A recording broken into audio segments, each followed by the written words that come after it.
That makes sense. Yeah, let's look for her as an attendee.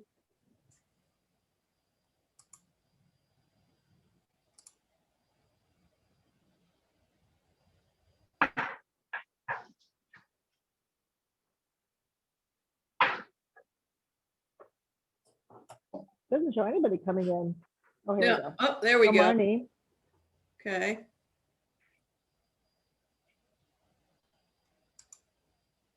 There we go. There's Erica. Okay. Oh, Erica Davies? Yeah, Erica Davies. Oh, so remove Erica Ferris then.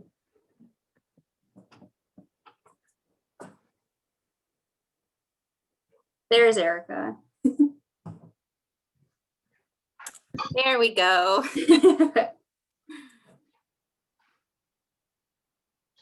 Ooh. Awesome. Hold on a second. Okay, Erica Davies is now a panelist. Hi, Marnie. Okay, so Ferris, we move back to as an attendee. Is that right?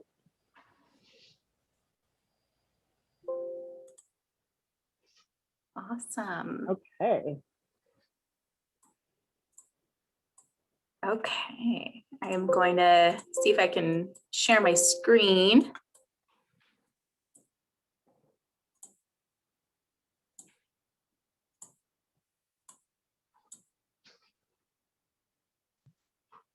Perfect.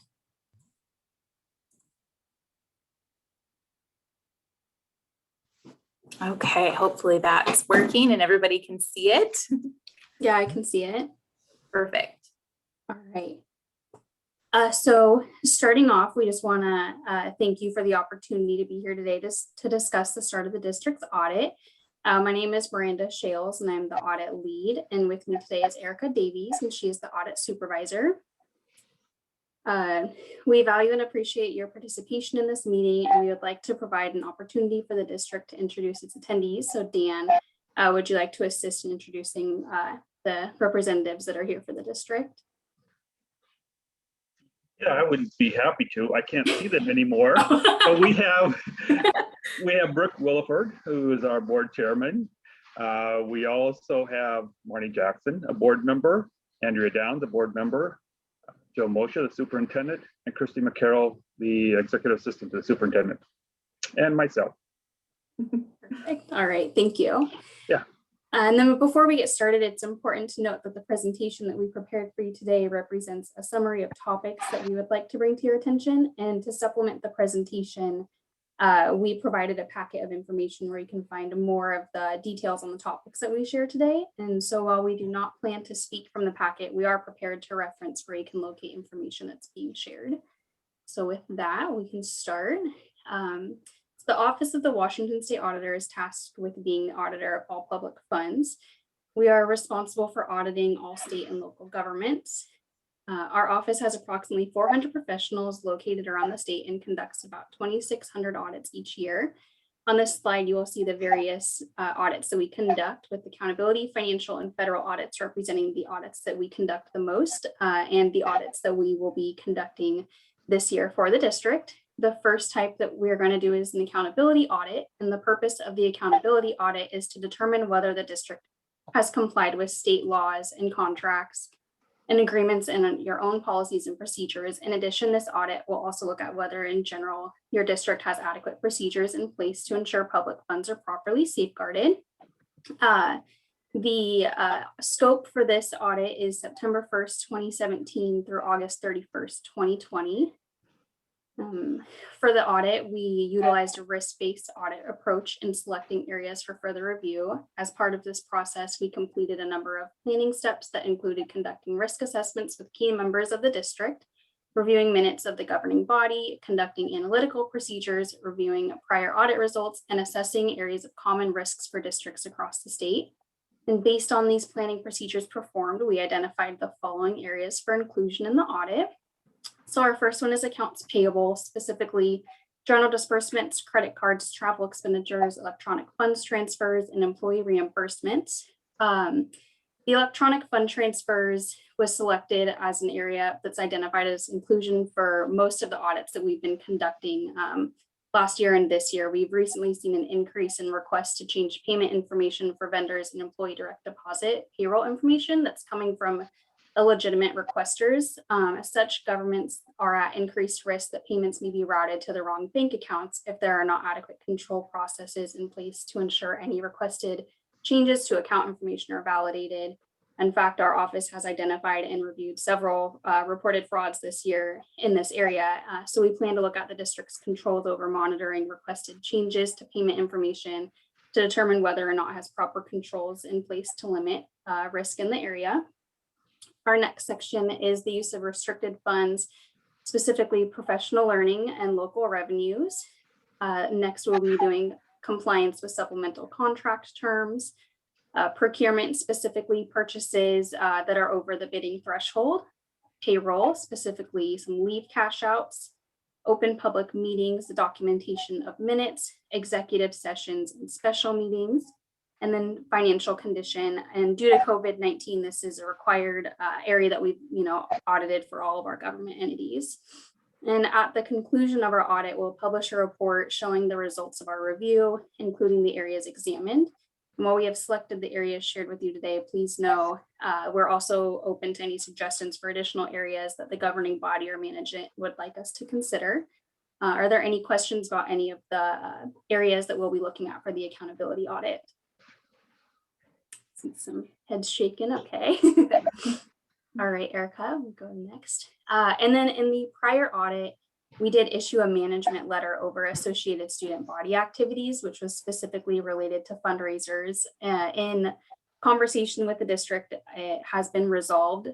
During this audit, we will just kind of follow up on that management letter and the recommendations to ensure that all of that has been resolved. I know with COVID and everything, there probably weren't fundraisers and stuff, in the last school year and even this school year, but since we are a 2017 to 2020 accountability audit, we kind of can go back a little bit and see, after that recommendation was given to the district at the prior exit conference, you had a little bit of time where there was still, the students were still in school doing fundraisers. So we can kind of look at those ones there. Right. And then our financial statement audit is going to cover the period of September 1st, 2019 through August 31st, 2020. And the objective of a financial statement audit is to issue an opinion as to whether the financial statements are presented fairly and materially correct. It is also important to note that our audits are conducted in accordance with government auditing standards, and those standards require that we also take a look at the district's internal controls or processes that it goes through to prepare the financial statements. Should we become aware of any issues with your processes that could or did allow misstatements to occur, we are required to alert you to this matter during our audit. Lastly, we will also remain alert to any identified instances of non-compliance that could impact the information presented in the financial statements, and we'll bring this to your attention if identified. At the end of the engagement, we will issue a financial statement audit report to the district in accordance with the BAR's manual, and this report will detail the opinion being issued, the results of our consideration of the district's internal controls and compliance, as well as a full set of the audited financial statements. Right. We also plan to conduct a federal grant compliance or single audit for the period September 1st, 2019 through August 31st, 2020.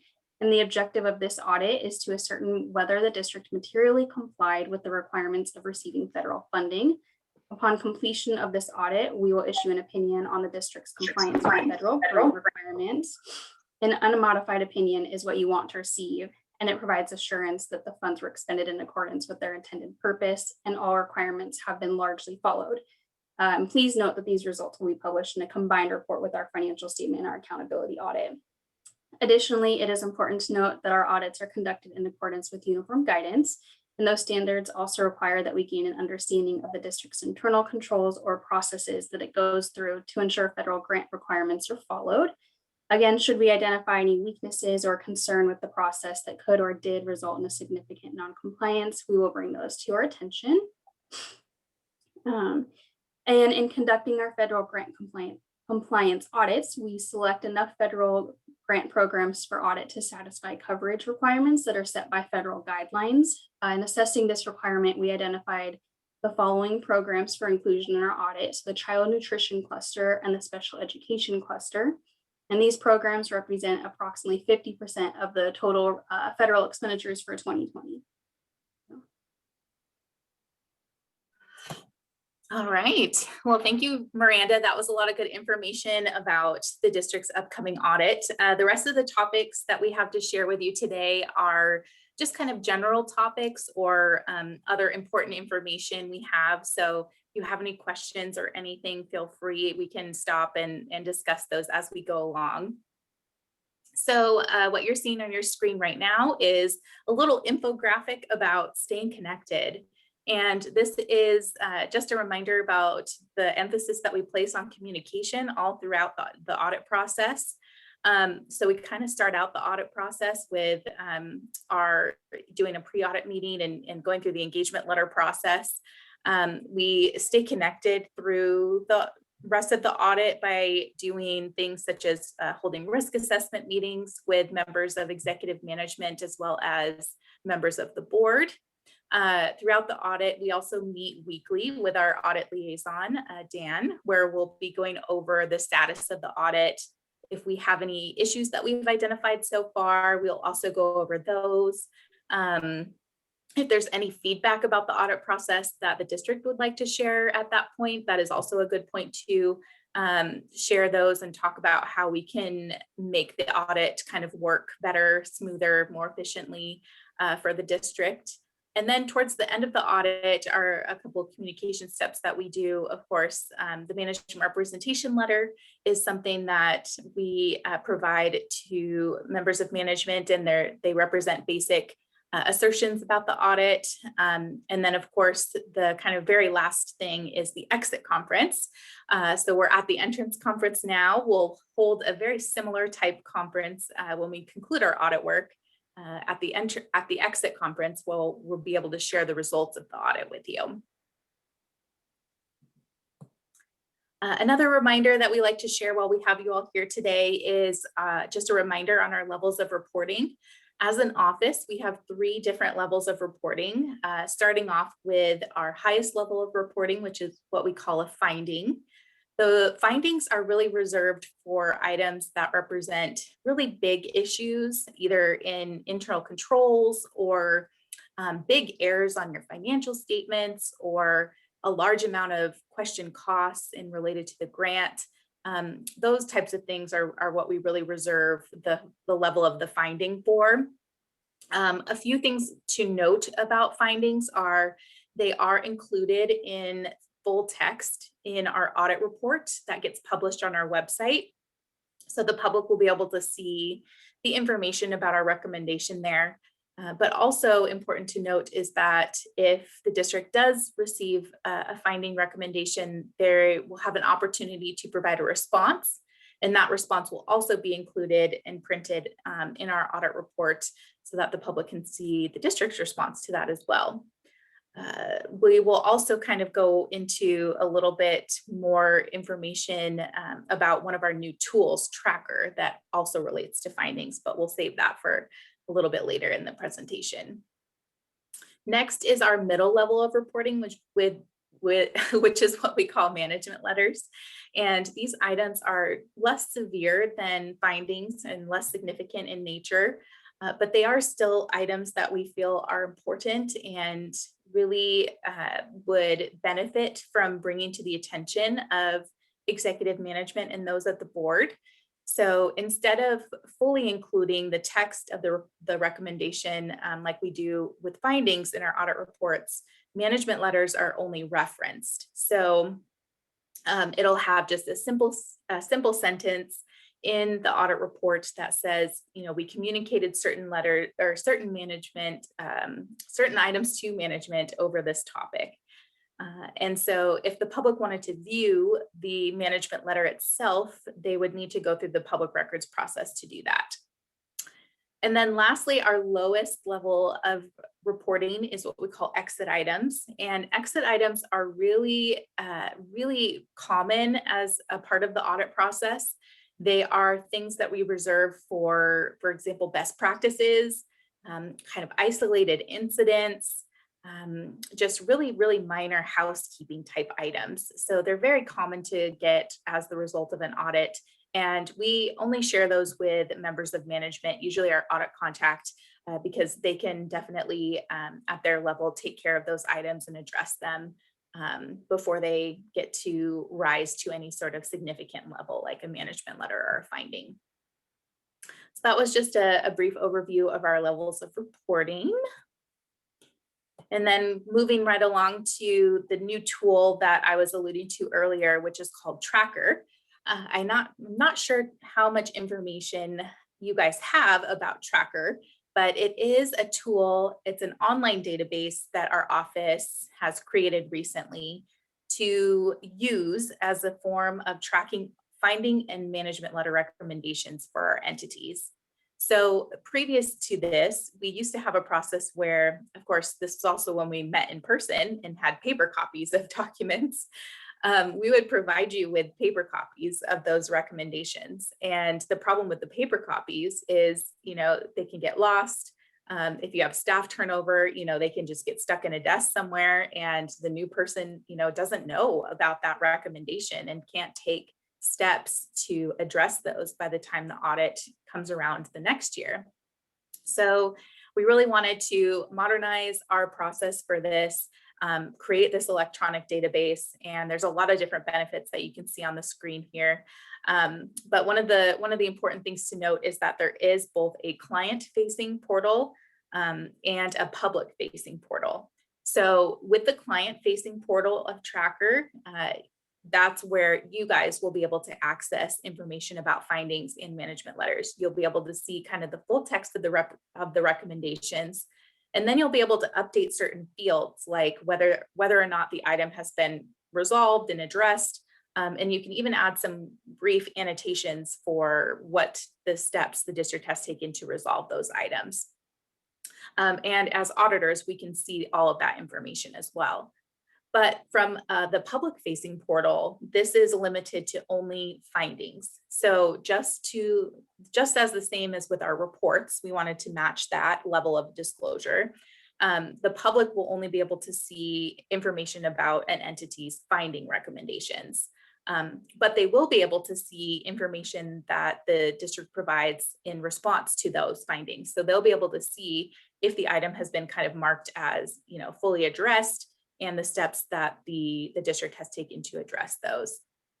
So this is all in an effort of not only kind of increasing the efficiency and effectiveness of our recommendation process, but also one of the goals of our office overall is to just increase transparency between our governments that we audit and the citizens of Washington State. So we do have some very interested citizens, very concerned citizens out there who like to know the types of information such as this. So if we can kind of help provide that information, we certainly want to do so in the efforts of transparency. So it is a newer tool. We're still kind of working things out with it. And of course, the district does have a relatively clean audit history, so you may not even need to use this tool if you don't have any findings or management letters. But we wanted to just bring it up as a topic with all of our governments, just so you know that it's out there and in general, kind of what it's used for and how to use it.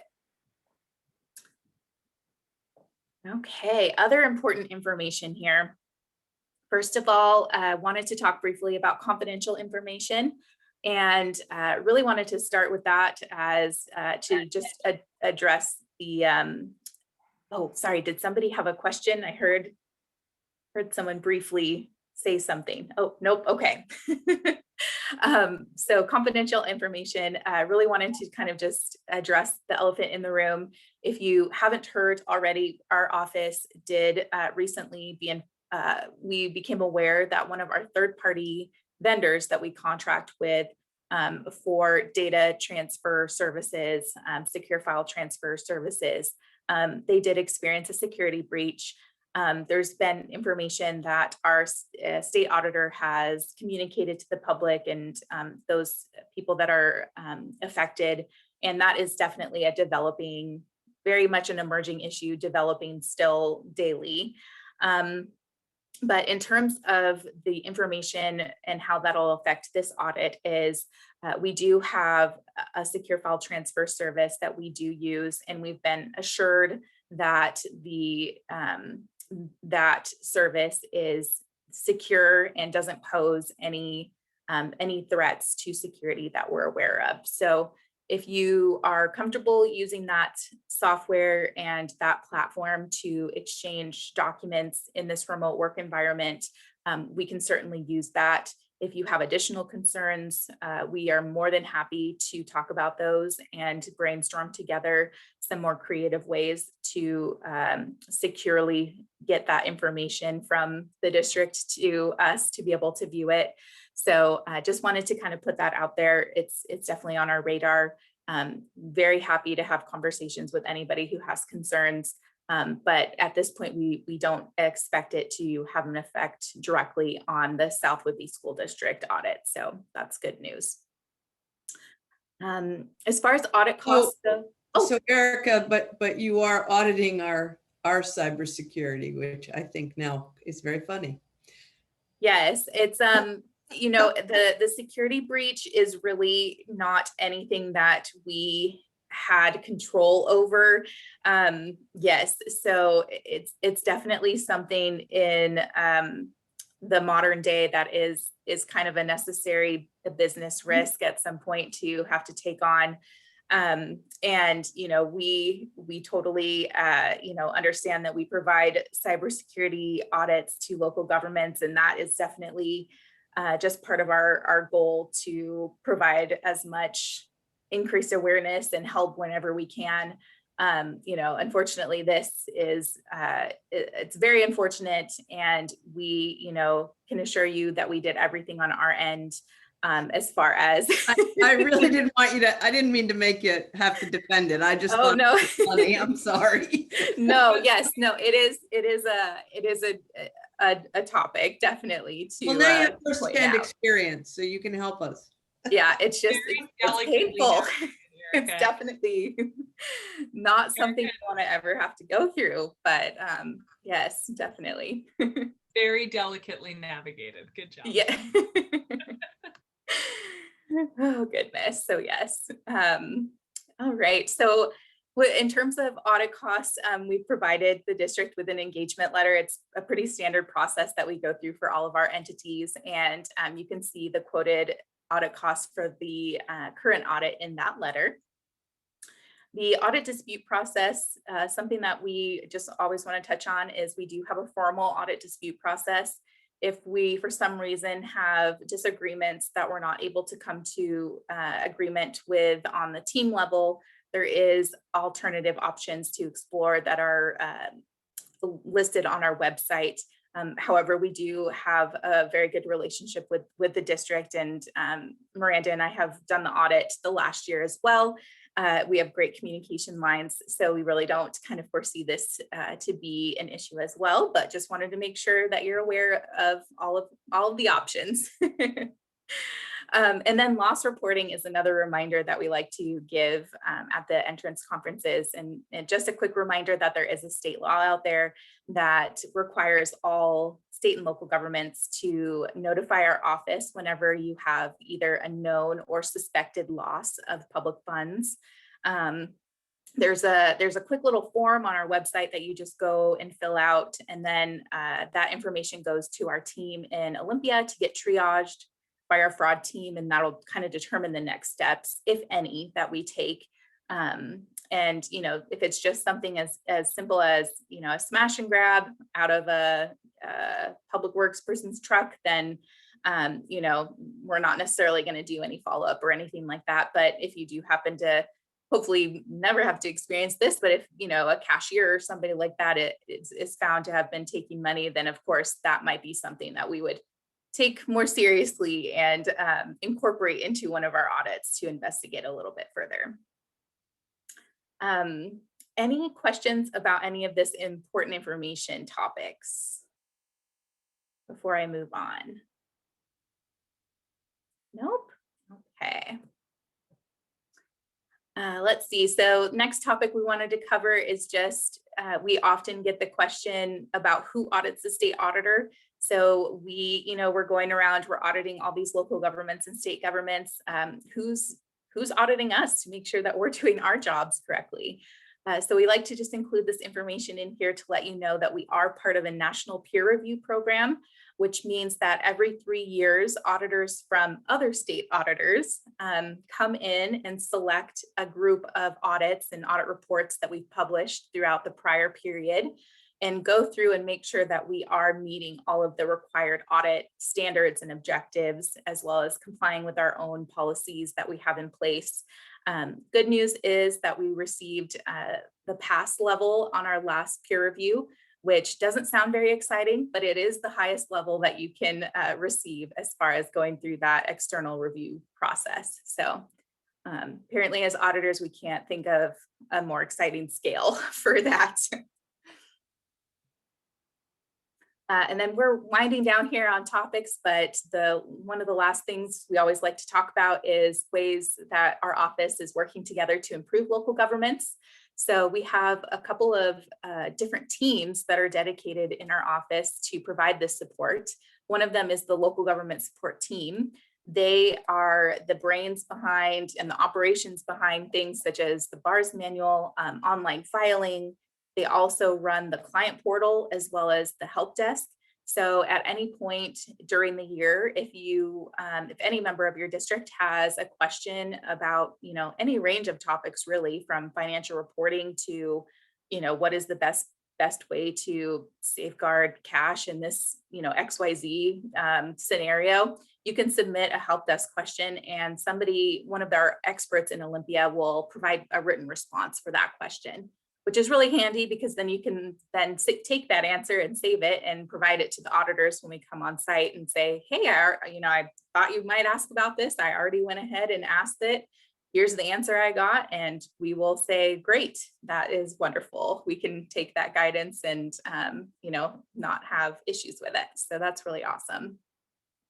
And then the Center for Government Innovation is also another team that is behind putting out a bunch of different resources based on the fact that they are aware of all the different operations of all the different entities across the state. So they have a pretty unique perspective on things and can take best practices from all over and really hone it down, boil it down to these guides that they put out, or checklists, or little 1-2 pager documents on best practices. And those go into a resource database on our website. And so if you haven't checked out our resource database lately, it really does have a lot of really awesome, useful information in it. And again, they're things that are just tools. They're helpful. If you have certain situations that you want to use them in, it's definitely some place that you can go and just use as a good resource. We also like to take a moment to talk about our Audit Connection, which is our quarterly newsletter that our office puts out. This is the September 2020 issue. So we should be getting a new issue anytime now. But the Audit Connection is something that you sign up for through the client portal. And you can also sign up for it on our website. And it just gives information about the latest goings on about our office. So it'll have hot topics. It'll have articles kind of written by Pat McCarthy, our elected state auditor, just things that are good to be in the know about. So for example, in this issue, there's information about CARES Act funding.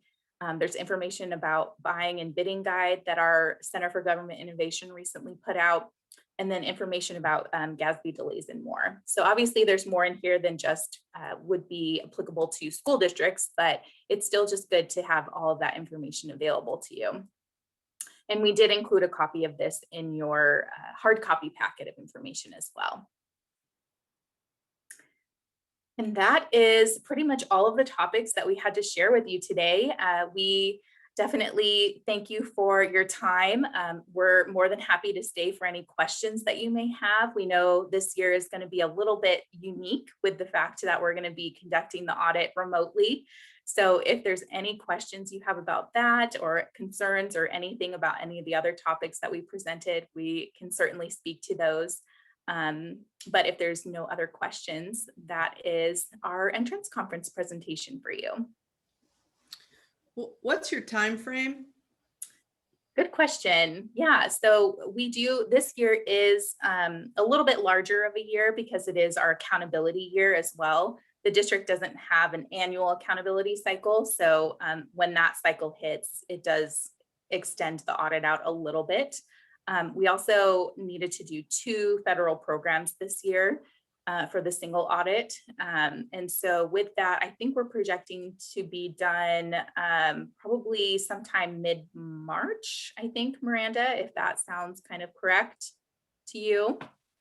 Yeah, I think it was like the end of February, like beginning Of March. Yeah. Yeah. So we have Miranda and we have another staff member working on the audit to be able to get that done. Well, and just, I know it and he would never say it, but the pile on top of Dan that is required because of this audit this year in particular is just outstanding because of the way you have to conduct it. So Yes. I know I really appreciate Dan, but it's taking all of his time right now Yes. to provide all the materials. And I know I'm thankful that we have good audits. So therefore we're on a 3-year cycle for this comprehensive one, as opposed to every year. So, Yes. Yeah. And if there's ever a point where, there's too many requests, things are piling up, please let us know that as well. We want to be flexible with you all as well. We know that the audit well, is he wants to definitely- feed you all he has to so that you're done quicker. So no, that is kind of the vibe that we get. There's nothing Like, wrong with that. Let's get this done. Let's rip the Band-Aid off and get them out of here. So thank you. But yes. But if you ever feel like if you need us to kind of pull back a little bit, and if you need more time to gather information for any requests, just let us know, because we can certainly make adjustments like that. Otherwise we're going to try our best to get in and get out and to get this done as fast as possible. So Miranda's been very accommodating. oh. It's just an odd year. Yes, very much so. Mm-hmm. So I know that Dan and Joe and Christy will be on top of things from their end. Is there anything we as school board members can do to make this an easier process for you guys, for you folks? I don't think so. I think, we met with a member of the board for our preliminary planning procedures. And then if we do have any questions or anything that would benefit from having a board member's perspective, we will definitely reach out and kind of ask for input in that area. Otherwise, you're definitely involved in kind of the end part of the audit with the exit conference and hearing about those audit results and going through the audit reports. So we'll have more contact then. But otherwise, the middle part is kind of us kind of working directly with the staff on these different areas. Brooke, I find that these audits are really more of a learning opportunity for us as board members to have a deeper understanding of some of our financial oversight that we are responsible for. And so kind of going through the documents and understanding what it is that it should look like is really helpful. We don't necessarily, because our audits have been so clean in the past, and Dan and Joe do a phenomenal job. Sometimes I think we take it for granted, but it's a good example of what it should look like. Definitely. Now watch, we're gonna get like 10 findings. Don't you put that on us. Oh, goodness. We will get an unqualified audit, which is an oxymoron. That's what we're aiming for. Yeah. Yes. All right. Well, thank you, everybody. Miranda and I will let you proceed with the rest of your meeting and hope you have a good night. Thank you. Thank you. Yeah, thank you. Bye. Bye-bye. I'm So going to stop this meeting because we're still live. Yeah, but And so we have to re-sign in is all that is, right, for the board meeting itself. yep, it's a Right. different link. Yep. Link. Okay. Okay. See ya. See you soon.